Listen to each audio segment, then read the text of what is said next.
అన్ని ప్రభుత్వ కాంట్రాక్టుల్లో నిరుద్యోగ యువతకి అవకాశం కల్పిస్తాం. మరి ఇప్పటి వరకు తెలంగాణ ప్రభుత్వం వచ్చినాక ఎన్ని కాంట్రాక్టులలో ఎంతమంది నిరుద్యోగులకు అవకాశాలు కల్పించడం? ఏ ప్రభుత్వం కూడా అందరికీ ఉద్యోగాలు ఇవ్వలేదు. గతంలో మోడీ గారు కూడా సంవత్సరానికి 2 కోట్ల ఉద్యోగాలు ఇస్తా అన్నారు, ఇవ్వలేదు. ఇప్పుడు వీళ్ళేమో 2 లక్షల ఉద్యోగాలు ఇస్తా అంటున్నారు. గతంలో కేసీఆర్ కూడా నిరుద్యోగుల కోసమే అన్నాడు. మరి రేవంత్ రెడ్డి గారు ఏమంటారు? ఇది నిరుద్యోగుల ప్రభుత్వం, ప్రజల ప్రభుత్వం, ప్రజా ప్రభుత్వం అని చెప్తారు కదా. ఈ వచ్చి 6 నెలలు దాటింది కదా, 7వ నెలలోకి వచ్చేసినాం.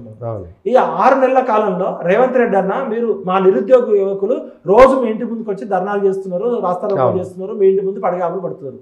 6 సెకండ్లు కూడా టైం ఇవ్వలేదు ఇంతవరకు. 6 నిమిషాల సమయం కూడా ఇవ్వలేదు. ఆయన పక్కన ఫోన్లు ఎత్తే ఒక ఆయన జైపాల్ రెడ్డి అని ఉంటాడు, ఆయన పర్సనల్ అసిస్టెంట్. ఆయన కలుస్తున్నాడు. ఆయన ఏమన్నా ఐఏఎస్ ఆఫీసరా? ఆయన ఏమన్నా ప్రిన్సిపల్ సెక్రటరీయా? ఆయనకేమన్నా జ్ఞానం ఉందా?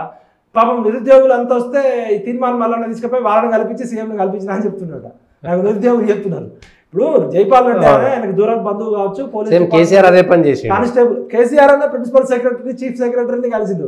వీళ్ళు నిరుద్యోగులంతా దూర ప్రాంతాలు 500 కిలోమీటర్ల నుంచి వచ్చి గృహిణులు, లేడీస్ ఎక్కడో ఉండి పొద్దున్న నుంచి సాయంత్రం దాకా ఉంటే జైపాల్ రెడ్డి జైపాల్ రెడ్డి అనే వ్యక్తి ఆయనకు దూర బంధువు కావచ్చు, పోలీస్ డిపార్ట్మెంట్ కానిస్టేబుల్.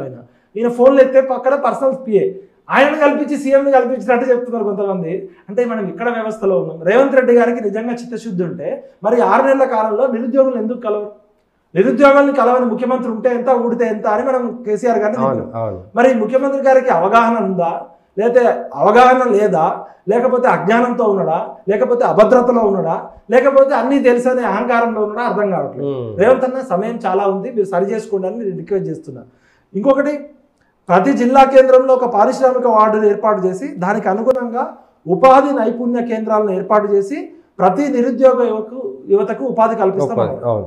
ఇది చాలా అద్భుతంగా ఉంది. ఎందుకంటే ఏ ప్రభుత్వం కూడా 2 లక్షల ఉద్యోగాలే ఖాళీలు ఉన్నాయి. ఇక్కడ ఉన్నది 30 లక్షల మంది. కొడంగల్లో 5,000 కోట్లతోటి అభివృద్ధి పనులు చేశారు.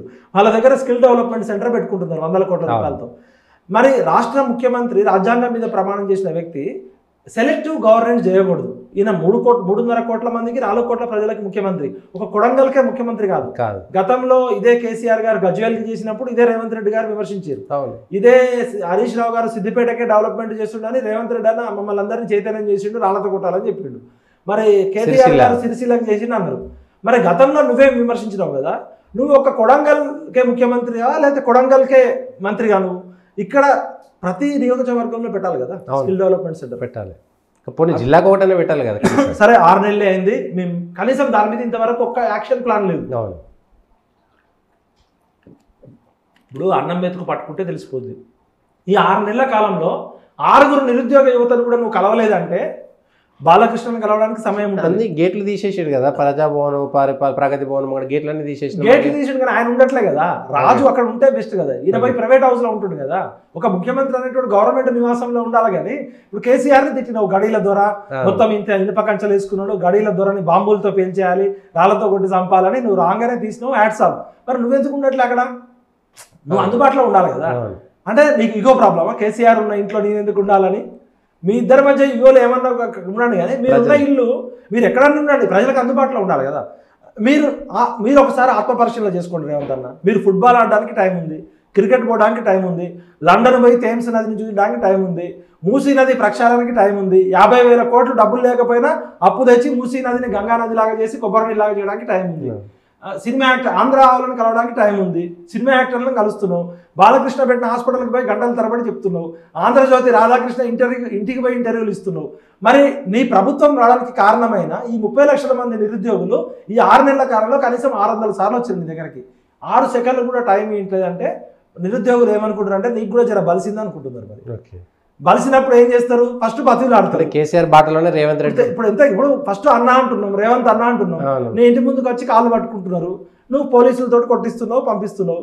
తర్వాత గులాబీలతో చేస్తారు, తర్వాత ఇంకేస్తారు, తర్వాత రాళ్ళు వేస్తారు. ఇది అవసరమా రేవంత్ అన్న? నీకు ఇది అవసరం లేదు కదా. నీకు మంచి చిన్న వయసులో ముఖ్యమంత్రి అయినావు, ఎంతో భవిష్యత్తు ఉంది. దయచేసి నువ్వు డెమోక్రసీలో నువ్వు కలవాలి కదా. నీ పక్కన ఫోన్లు ఎత్తేటోడు నీ గన్మెన్లు కాదు కదా ముఖ్యమంత్రి. ఇప్పుడు నిన్ను చూసి కదా నువ్వు కేసీఆర్కి వ్యతిరేకంగా కొట్లాడుతున్నావు, అరవీర భయంకరంగా, కానీ నిన్ను చూసి ప్రజలు ఓటేసిరు అనుకుంటున్నావు. నువ్వు పరిష్కరిస్తావా, పరిష్కరివా, బడ్జెట్ ఉందా లేదా అనేది సెకండరీ. ప్రజాస్వామ్యంలో ముఖ్యమంత్రి అనేటోడు ప్రజలందరికీ కస్టోడియన్ కదా. మరి ఇంత అహంకారం ఎందుకు, ఇంత భయం ఎందుకు నీకు? అక్కడికి రమ్మనేందుకు పోయి అక్కడే కూర్చొని నిరుద్యోగులు అక్కడే పిలిచి అక్కడే మాట్లాడచ్చు. టైం ఉండకపోవచ్చు, ముఖ్యమంత్రికి ఎంతో బిజీ ఉండొచ్చు. అసలు నువ్వు కూర్చున్న సీటు కారణము ఈ నిరుద్యోగులే కదా. గురుకుల లేడీస్ ని కొట్టిస్తున్నావు పోలీసులతోటి. నిన్న పాపం 3 కిలోమీటర్లు నడిచిర్రు ఆయన అక్కడ ఇంటి దగ్గరకు పోవడానికి. ఆ టాపిక్ డైవర్ట్ చేసి ట్రాఫిక్ అంతా 3 కిలోమీటర్లు నడిపించారట. లేడీస్ ఏడ్చుకుంటే నాకు ఫోన్లు చేసిర్రు. మరి ఇది కరెక్టేనా నీకు? ఇదేనా ప్రజాపాలన? మరి దగా పాలన, మోసకారి పాలన, ప్రజాపాలన? కేసీఆర్కి పేరు పెట్టారు ఎందుకు? కచరా పాలన చేస్తుండని కచరా అన్నారు. మరి నువ్వు ఇట్లా దగా పాలన చేస్తే నిన్ను ఏమంటారు? అంటారు, లేకపోతే అంటారు. మరి సోషల్ మీడియాలో అది ట్రెండింగ్ కాకముందే చూసుకో అన్న. ఇప్పుడు అందరు రేవంత్ అన్న అంటున్నారు. ఆ పేరు అట్లనే ఉండాలని కోరుకుంటున్నాం. లేకపోతే దగా అని పేరు పెట్టిరు అనుకో, నువ్వు జీవితాంతం ఒకసారి పడ్డదనుకో, నువ్వు ప్రజల నోట్లలో నానద్దు. ఒకసారి నాణ్యమంటే నువ్వు మంచి పేరు రావడం చాలా కష్టం, కానీ చెడ్డ పేరు రావడం ఈజీ. రేవంత్ అన్నకి రిక్వెస్ట్ చేస్తున్నా, మీకు ఈ 30 లక్షల మంది నిరుద్యోగులు ఉన్నారు కదా, ఒక్కొక్క నిరుద్యోగుల ఇంట్లో 4 ఓట్లు వేసుకున్నా 1,20,00,000 మంది పాలాభిషేకాలు చేస్తారు ఈ నిరుద్యోగుల సమస్యలు పరిష్కరిస్తే. లేకపోతే మరి లాలాజల అభిషేకాలు చేస్తారు.